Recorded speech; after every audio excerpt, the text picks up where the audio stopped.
Hello student, कैसे हैं आप। आशा करते हैं कि आप बहुत अच्छे होंगे। स्टूडेंट, इस वीडियो में हम आपको क्षेत्रफल सदिश पढ़ाएंगे।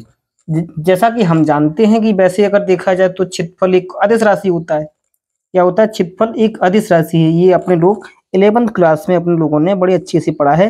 11th क्लास में भी अपने लोगों ने पढ़ा है। और वैसे भी हम लोग जानते हैं कि क्षेत्रफल एक अदिश राशि है। क्षेत्रफल है, आयतन है, घनत्व है, ये सब क्या है? एक तरीके से अदिश राशियां हैं। जैसे दूरी है, चाल है ना। इसी तरीके से क्षेत्रफल भी क्या है? अदिश राशि है। लेकिन हम स्थिर विद्युत्की में जो हमारा ये 12th क्लास का जो यूनिट है स्थिर विद्युत्की, वहां पर ये मानते हैं कि क्षेत्रफल को एक सदिश के रूप में मानते हैं। और हम जानते हैं कि किसी भी सदिश राशि में दो चीज होती हैं। एक होता है उसका मैग्नीट्यूड अर्थात परिमाण, और दूसरी उसमें क्या होती है? दिशा, है ना। तो वे राशियां जिसमें परिमाण और दिशा दोनों होते हैं, ऐसी राशियां हम क्या कहते हैं? कि सदिश राशियां होती है। तो वही यहाँ पर हम क्षेत्रफल सदिश मानेंगे इस तरीके से कि बंद पृष्ठों के प्रत्येक क्षेत्रफल अवयव से, है ना। कोई एक आपका बंद पृष्ठ होगा, है ना। तो बंद पृष्ठों के प्रत्येक क्षेत्रफल अवयव से एक सदिश संबद्ध रहता है जिसका परिमाण इस अवयव के क्षेत्रफल के बराबर तथा दिशा बाहर की ओर खींचे गए अविलंब की दिशा में होती है। यहां पर ये लिखा है अविलंब की दिशा में होती है। यह सदिश क्षेत्रफल सदिश कहलाता है। इसी को हम क्या कहते हैं? क्षेत्रफल सदिश कहते हैं। ठीक है। अब जैसे कि स्टूडेंट यहाँ पर हमने एक जो है चित्र बनाया है इस तरीके का, जैसे आप देख सकते हैं। तो इस चित्र में जैसे हमारा ये बंद पृष्ठ है। अब ये बंद पृष्ठ जो है किसी आकृति का हो सकता है, गोलाकार आकृति का हो सकता है, या फिर मतलब एक ऐसे कह सकते हो कि सर ये नियमित आकृति हो सकती है, अनियमित आकृति हो सकती है। तो एक ठोस होगा कोई एक। अब इस ठोस का हमने कोई एक छोटा सा एक अवयव ले लिया। अब एक छोटा सा अवयव है, अगर माना कि ये पूरा ये है अपना ये पृष्ठ है, इसका क्षेत्रफल जैसे ए मान लिया पूरे पृष्ठ का, है ना। तो अगर छोटे से अगर हमने ये पृष्ठ लिया तो इसका अवयव हो गया यानी डी ए, इसको हम एरिया मानेंगे इसका डी ए, है ना। अब इसकी जो दिशा होगी बाहर की ओर अग्रसित होगी, तो बाहर की ओर जो दिशा होगी तो एक क्षेत्रफल सदिश होगा, और सदिश है तो उसमें क्या होगा? दिशा भी होगी। तो यहाँ पर जो एन कैप है, एन कैप किसको प्रदर्शित कर रहा है? एक तरीके से बाहर की ओर दिशा को प्रदर्शित कर रहा है ना। तो इस तरीके से यहाँ पर क्या है? किसी क्षेत्रफल अवयव डीए से संबद्ध क्षेत्रफल सदिश, मतलब ये होगा क्षेत्रफल सदिश, है ना। डीए उस, है ना, और डीए का क्या होगा? परिमाण, और ये एन कैप क्या होगा? एन कैप होगा बाहर की ओर दिशा को प्रदर्शित कर रहा है। यहाँ लिखा है कि जहां एन कैप क्षेत्रफल अवयव पर बाहर की ओर खींचे गए अविलंब की दिशा में एकांक सदिश है। मतलब ये अविलंब इसलिए होगा क्योंकि ये पृष्ठ के साथ ये सदिश क्या बनाएगा? 90 अंश का कोण बनाएगा। और हम जानते हैं क्योंकि एकांक सदिश जो होता है, एकांक सदिश किसके बराबर होता है? जैसे हम जानते हैं, जैसे हमारे पास जहां एन कैप है, तो एन कैप जो दिशा बताएगा वो सदिश और सदिश के परिमाण से हम क्या देते हैं? भाग, तो हमारी एकांक सदिश हो जाता है। जैसे सूत्र होता है हमारा, ये माने कि जैसे हम ए कैप माने, तो ए कैप क्या एक तरीके से एकांक सदिश है। तो एकांक सदिश है तो इसका मतलब इसमें सदिश को हम इसके परिमाण से क्या देते हैं? भाग, है ना। तो इस तरीके से यहाँ पे ये हो जाएगा, है ना। तो इस तरीके से हमने इसको क्या पढ़ लिया? एक तरीके से ये सदिश हमने पढ़ लिया, और ये हमारा सदिश हुआ कौन सा? क्षेत्रफल सदिश, है ना। तो क्षेत्रफल को सदिश को हम किस तरीके से मानते हैं वो हमने यहाँ पर पढ़ा। ठीक है। नेक्स्ट स्टूडेंट, हमारा जो टॉपिक है इसमें समतलीय कोण। अब बात आती है कि सर समतलीय कोण क्या होता है, इसकी हमें क्या आवश्यकता पड़ती है ना। समतलीय कोण को हमें समझना इसलिए आवश्यक है क्योंकि आगे हमें एक टॉपिक पढ़ना पड़ेगा जिसे हम कहते हैं घन कोण। तो उससे पहले हम समतलीय कोण को पढ़ लेते हैं, है ना। तो समतलीय कोण क्या होता है? जैसे समतलीय कोण को हम कहते हैं प्लेन एंगल, मतलब ये किसी प्लेन में बना पाएंगे इससे, है ना। तो समतलीय कोण होता क्या है? तो कह रहा है कि किसी वृत्त के चाप द्वारा केंद्र पर अंतरित कोण को समतलीय कोण कहते हैं। कितनी बढ़िया बात है। यानी किसी वृत्त के चाप द्वारा केंद्र पर अंतरित कोण को समतलीय कोण कहते हैं। मतलब ये हमने क्या किया? एक तरीके से यहाँ पर वृत्त बनाया। ये हमारा क्या है? वृत्त है। और वृत्त है तो इसकी त्रिज्या होगी, माना कि यहाँ से लेकर यहाँ तक की त्रिज्या होगी। है ना। और त्रिज्या किसी वृत्त की क्या होती है, निश्चित दूरी होती है ना। तो ये वृत्त के सेंटर से यहाँ तक की दूरी कितनी होगी, ये त्रिज्या यानी आर हो गई। तो ये चाप हो गया कौन सा, ए से लेके बी तक, ए से लेके बी तक क्या, ये एक तरीके से चाप है ना। तो समतलीय कोण का जो सूत्र होता है स्टूडेंट, वो क्या होता है, समतलीय कोण बराबर होता है चाप की लंबाई बटे में चाप की त्रिज्या, मतलब वृत्त की त्रिज्या, है ना।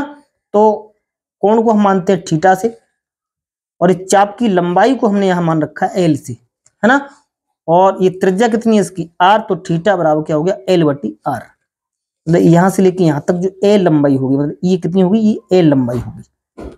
ठीक है स्टूडेंट, जब एल लंबाई हो गई तो ये एक तरीके से चाप की लंबाई है ना।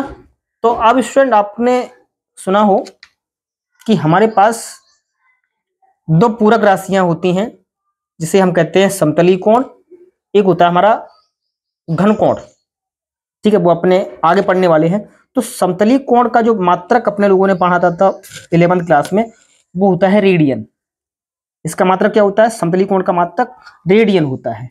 ठीक है, तो यहाँ पर इसे हम इक्वेशन नंबर अगर 1 मान लें, तो यहाँ पर अगर हम ये कहें कि यदि L बराबर R, मतलब जो चाप की लंबाई है वो लंबाई हम त्रिज्या के बराबर कर दें, मतलब L बराबर R का मतलब है कि चाप की लंबाई त्रिज्या के बराबर कर दें, तो समीकरण 1 से क्या हो जाएगा, जब L जो है R के बराबर हो जाएगी तो L से L कट जाएगी, या R से R कट जाएगी, तो क्या आ जाएगा, थीटा बराबर 1 रेडियन। ये क्या हो जाएगा, थीटा बराबर 1 रेडियन। जब किसी वृत्त की जो चाप की लंबाई है वो त्रिज्या के बराबर हो जाए, तो जो थीटा होगा, मतलब जो एंगल होगा, कोण होगा, वो कितना होगा, 1 रेडियन होगा। तो अब इसकी स्टूडेंट 1 रेडियन की आपसे यहाँ से जो परिभाषा भी निकल के आ जाएगी। कोई आपसे कहे कि 1 रेडियन कितना होता है, तो आप किस तरीके से उसको डिफाइन करेंगे, है ना।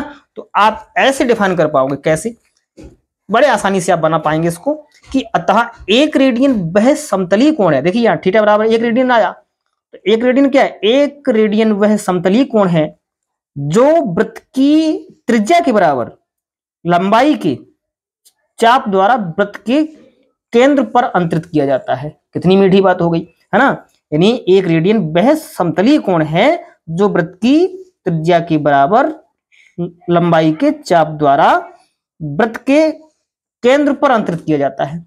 देखो ना, यहाँ पर जो वृत्त का हमें सेंटर बनाया है, यहाँ पर ये कोण कितना होगा, थीटा, यानी 1 रेडियन हो जाएगा। अब 1 रेडियन जब हो जाएगा जब हम वृत्त की जो चाप की लंबाई है वो त्रिज्या के बराबर हो जाए।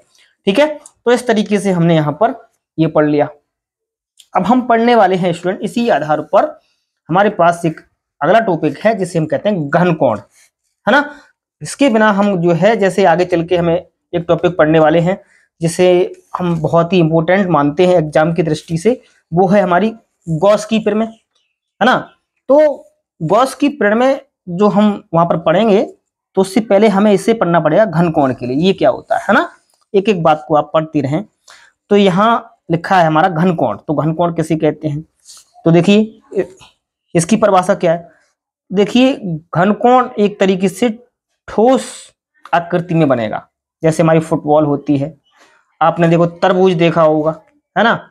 इसके अगर हम बीच में इसके किसी भी पृष्ठ पर कोई भी बिंदु ले लें और वो हम उसके पृष्ठ पर उसे काटे, तो वृत्त का जो सॉलिड होगा, मतलब जो ठोस होगा, उसकी सेंटर पर जो एंगल बनेगा उसी हम क्या कहते हैं, घन कोण कहते हैं। जैसे इसको परिभाषित कर लें, किसी गोलीय पृष्ठ के सूक्ष्म खंड द्वारा, देखिए यहाँ ये गोलीय पृष्ठ है, मतलब ये ठोस आकृति है ये, है ना। तो किसी गोलीय पृष्ठ के, क्योंकि ये पृष्ठ तो ऊपर ही होगा ना, जैसे आपने देखो तरबूज देखा होगा, तो तरबूज का जो ऊपरी पृष्ठ है ना, तो किसी गोलीय पृष्ठ के सूक्ष्म खंड द्वारा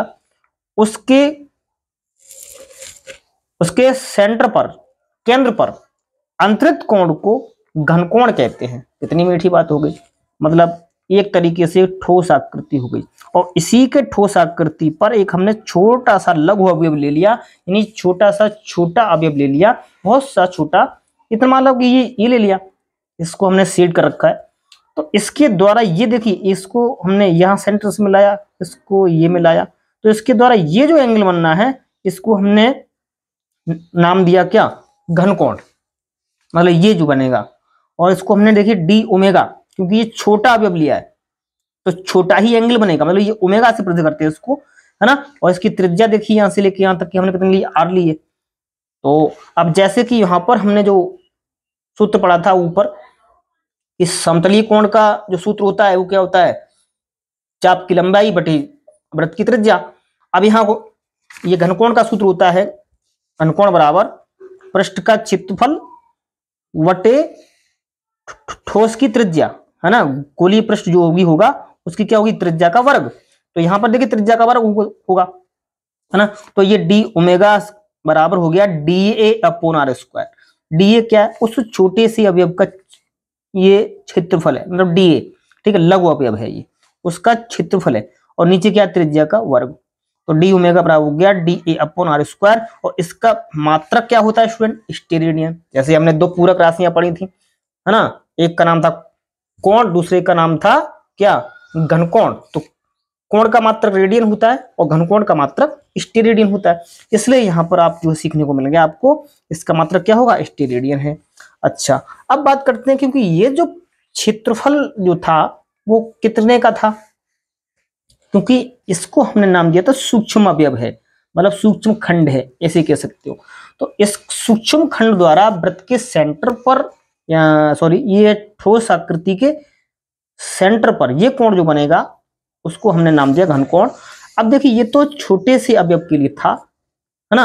अब बात करते हैं पूरे गोलीय पृष्ठ के कारण जो क्षेत्रफल होगा वो कितना होगा, है ना। जैसे जैसे हम गोला माने तो गोले का पृष्ठीय क्षेत्रफल क्या होता है, 4 पाई स्क्वायर, है ना। यानी गोले के संपूर्ण पृष्ठ का क्षेत्रफल जो होता है 4 पाई आर स्क्वायर के बराबर होता है ना।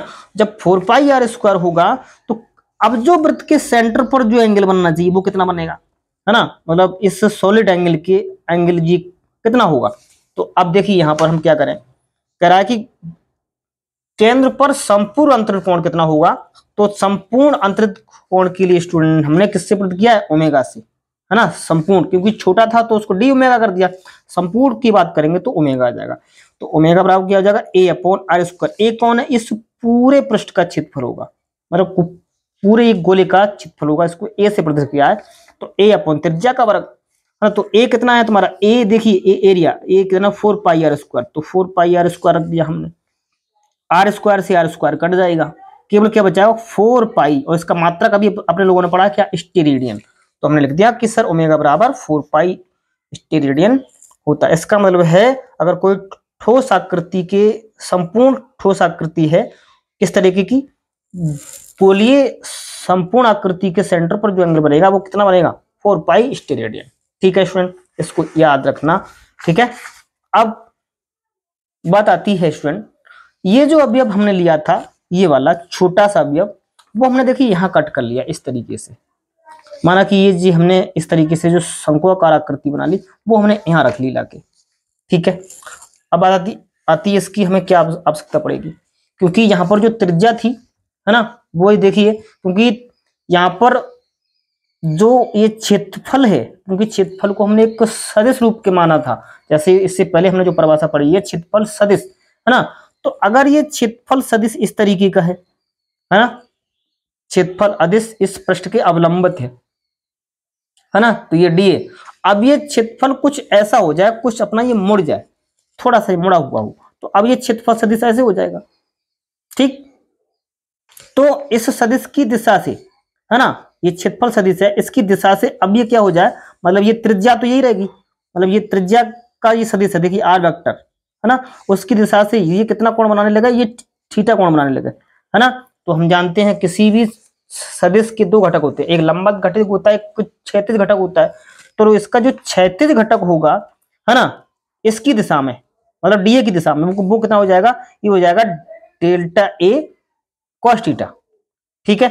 और अपॉन में क्या हो जाएगा, त्रिज्या का वर्ग, ठीक है। अगर ये सूक्ष्म अवयव है, मतलब सूक्ष्म है, तो इसको हमने क्या दिया, डी ओमेगा कह दो या डेल्टा ओमेगा कह दो, एक ही बात है। तो इस तरीके से इसका सूत्र ये बन जाएगा, ठीक है स्टूडेंट। तो यहां तक हमने स्टूडेंट ये 3 बातें पढ़ी, एक हमने क्षेत्रफल सदिश पढ़ा, समतलीय कोण पढ़ा, और जो हमने अब यहाँ पर पढ़ा था घनकोण पढ़ा। तो जब हम अपने लोग गॉस की प्रमेय को सिद्ध करेंगे और पढ़ेंगे तो वहां इसकी आवश्यकता होगी, वहां पर गॉस की प्रमेय के हम जो है आगे चल के प्रयोग भी करेंगे। तो इन चीजों की वहां पर आवश्यकता पड़ने वाली है, इससे आप जो है अच्छे से नोट करें। ठीक है, फिर मिलते हैं आपको नेक्स्ट वीडियो में, तब तक के लिए नमस्कार।